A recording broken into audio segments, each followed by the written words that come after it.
We live in a world today that's got us so focused on everybody else that we're comparing our life to everybody else's life. And really what's taking place is that so many of us, we struggle with this thing called FOMO, fear of missing out.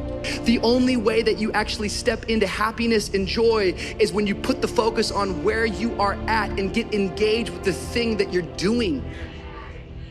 I have learned over and over again that life is 10% what happens to you and 90% how you react.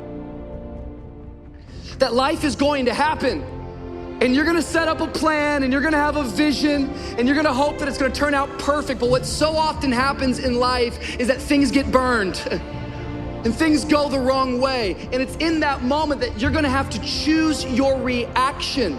Are you just gonna look at the surface of the problem, or are you gonna get deeper into the problem and discover even in the problem, there could be a purpose to your pain, and somehow God could use this thing. And you gotta discover that even in that pain, that there could be purpose found in that thing, because in all circumstances, in all situations, you can learn to react with joy. Choose joy. Your problem, it might not make any sense, and your pain might not make any sense, and your circumstance might be illogical, and your challenge might be too great for man, but we serve a God who promises you peace that transcends all understanding, peace that doesn't make any sense, illogical peace, peace that doesn't make sense in the head. I don't know what you're walking through, but some of you right now, you are in a tough season. An event has happened, and something's happened, and maybe you have failed, but I want to remind you that failure is not final, it's formative. It is not final, it is formative.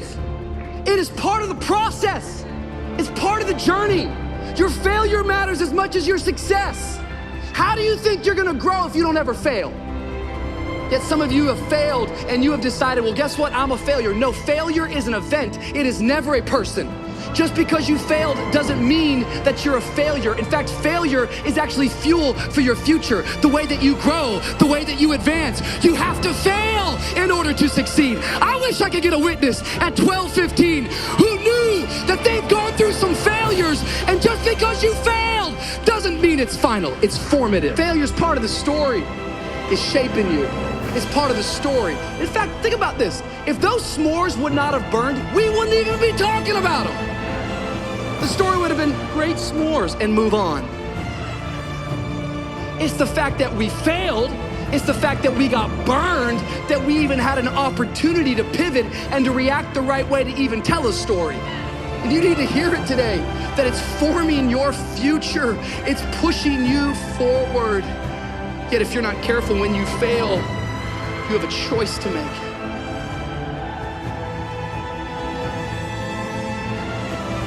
Do you have the right reaction or do you have the wrong reaction?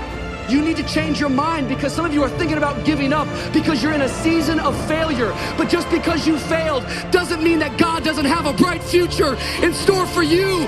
It is always too soon to quit. Like every one of my successes is stacked on top of failure. You need to get a revelation today that the joy is not in the success, the joy is in trying. The joy is in the process, that I'm gonna keep working, I'm gonna keep going at it. See, failure is forming my future. Failure's framing up the story that God's gonna tell. Failure is just another peg in the ladder for me to go higher. Failure for me is a research project. I don't wanna just know how to make it work. I wanna know why it doesn't work. And the only way I can find that out is I gotta fall on my face. But guess what? The righteous man falls 7 times, but he gets back up.